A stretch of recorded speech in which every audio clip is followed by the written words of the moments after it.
palakpakan naman natin si Lord sa buhay ng mag-asawang servant of God in Zambales, Santa Cruz, right? Opo. Hello. Okay, it's on. It's This on, is- yes. This is real English. Yes. Your English is very good. Yeah. God gives gifts individual to each of you who want Him. Yeah? God gives desires within your heart which are precious, and what might be your desire might have a different emphasis to someone else's. And I think of Jeremiah, the propeta, Jeremias, known as the weeping prophet. Big burden. What's your calling in your heart? How does God's word and His Spirit impact in you?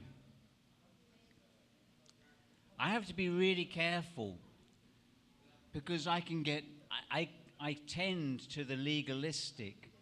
So I have to draw back because I'm always looking, what does God's word say? Which is good, but there's a danger. Because if we're not careful, we can have a heavy heart that God doesn't want us to have. We should have a heavy heart against sin, but we need to be rejoicing in God's truth. Amen. And let His truth find its freedom in us. Because Jesus said, when you know the truth will set you free. Yeah? But if we think we know the truth, but don't possess it, then we're not free. Yeah? Know your limits. Know your weaknesses. But don't let those things hinder you. Afraid? Step forward. Still afraid? Step forward again. Can I just relay a testimony to you? Back in the UK, I have a friend, one. He has a daughter who's been through a tough time because of an abusive relationship. So she moved back in with her mum and dad and children. And the court case was going against them because the judge had a bias for the man who was abusive and against the mother who was doing a very good job. But it had so impacted the mother and her mother, the grandmother, that they were emotionally so involved that their faith was wobbling. And we kept praying for them. And the final day for the decision was 30th of August. Is that 4 days ago? And they expected the two children to be taken away from the mother and placed in custody with the father. There was a lot of reasons why that would be a concern for them. We kept praying, and I'm sure they did too. Well, I had a message just last night or this morning, I think it was this morning, and he said that because I asked him, how did the case go? What was the result? And he said the judge, who had been so against the mother, completely reversed. Amen. Hallelujah. And he decided that the mother was a good mother and the children shouldn't be taken away. And they've now set a new hearing date next May This has been going on, I don't know, 2 or 3 years. It drags out. But the good news is that they can now reinvest in the faith that God wanted them to possess in the first place. When troubles come, don't be afraid. When challenges come, don't doubt God. That doesn't mean to say that we're going to sometimes have trouble. We're going to sometimes face the wall. And things can happen in our lives that we don't want to happen. So what? So what? If God is for us, who can be against us? We have many people against us. But if God is for us, so far as our heart is concerned, nothing else against us matters, because God is for us. For His glory, in us, through us. Amen? So put God to the test in a positive way. Trust Him. Trust Him. Don't let the problems be a problem for your heart. Think of Romans chapter 8, verse 28. Go on. We know. Do you know? We know that in all things God works together for the good in those who love Him. We know. When you face a problem, when you're going through the trouble, doesn't matter how bad it is, remember those words and believe it. Be persuaded in your heart. I know right now, in the middle of my problem, God is working all things together for good, for my good. It's good. That's when the test is, that's when you become an overcomer through the problem. If I go down every time my problem hits me, I haven't learned yet. God wants me to stay level. Yeah? Maybe the pain, maybe the troubles are still there, but we're still moving forwards with God. No fear. Perfect love drives out all fear. We will be afraid at times, but that's not an end fear. No one likes pain. No one likes hurt. But we know all things work together for the good of those who love Him. Let that echo on. Let that echo on.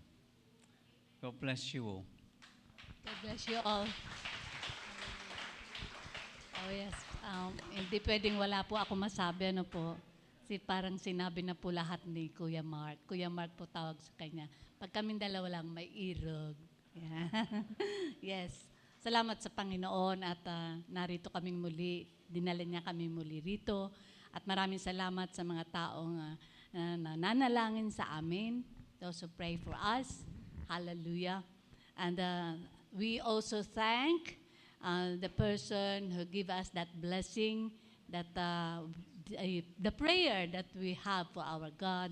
Kaya magtiwala po tayo sa Kanya, no? Dalhin natin sa panalangin at hingin natin sa Kanya dahil ibibigay niya po yun. No po? Ganun po si Lord sa atin, ano? Sa Kanya tayo manghingi. Hallelujah, praise God. Wala pong imposible sa Kanya. So maraming salamat po doon po sa nagbigay sa amin ng pinambili naming television para po sa project sa Acohe Mountain to the young people. Not only young people, all ages po hanggang elderly. No po, gagamitin po namin yun sa kanila. Salamat ng marami po sa inyo. Pagpalain kayo ng siksik, liglig at umaapaw pa ng Panginoon. Hallelujah sa inyo. Pagpapala sa inyo. Hallelujah. So, balik po tayo doon sa magtiwala lang po tayo sa Panginoon. Katulad ng sinabi nila Pastor kanina, Pastor June, Pastor Mark, we step forward, no? Huwag po tayong matakot. Katulad ko po, sa edad ko, kung sasabihin ng iba, ayoko na kasi senior na ako, hindi na ako pwede dyan. Pero mga senior, pwede pa po tayong lahat. Hallelujah! Hallelujah! Lalo na ang mga kabataan. Ano po? Kasi nung ako ay na-born again ng 40 years old, sabi ko kay Lord, Lord, sana noong pang bata ako para marami pa akong magagawa at matututunan galing sa inyo. Sa mga kabataan, naka-receive ngayon ng gifts kay Lord, no? Seek more the Lord, no? Kung nandyan na yan sa heart ninyo. So lakaran nyo yan. Ipag-pray nyo kay Lord. Lalong-lalo na sabihin mo, Holy Spirit, ano po ba talaga ang gusto mong gawin ko sa pangalan ni Jesus? Hallelujah. Ano po, ganun din po ako Bago ako lumakad, dahil nakarinig sa Panginoon, wala akong marinig, hindi ako lalakad. Sabi ko kay Lord. Pero kapag malapit tayo sa Kanya, as Pastor June said, let's have an intimate relationship with the Lord. Hallelujah. At makikita niyo po ang resulta. Maririnig niyo ang resulta. Lalong-lalo na pag palagi kayong nagbabasa ng Kanyang salita. Ano po? At lagi kayo'y nananalangin, nakikipag-usap sa Kanya, kay Holy Spirit, and you will hear Him. At kayo ay bibigyan niya ng direksyon. Hallelujah. At kung nandiyan niya, nangungusap na sa inyo ngayon si Holy Spirit, mga anak, mga apo, hallelujah, nasa inyo ang bagong generation. Rise up. Ano po? Hallelujah, nandiyan na po yan. Nandito po kayo, no? Binigyan na kayo ni Lord nitong fivefold ministries ng church. So, come, arise. Hallelujah. Sapagkat nasa inyo ngayon ang banal na Espiritu na siyang magtuturo sa inyo. Hallelujah, na siyang aakay sa inyo. Hallelujah. Patuloy lang po kayo, no? Sa knowledge, read the Bible. Kasi yun po ang aming dinadala sa Akohi Mountain. We let them read the Bible. Even young children, the true Bible we give them, the true instructions, the true teachings. Ano po? Yun ang binibigay namin doon. Hallelujah.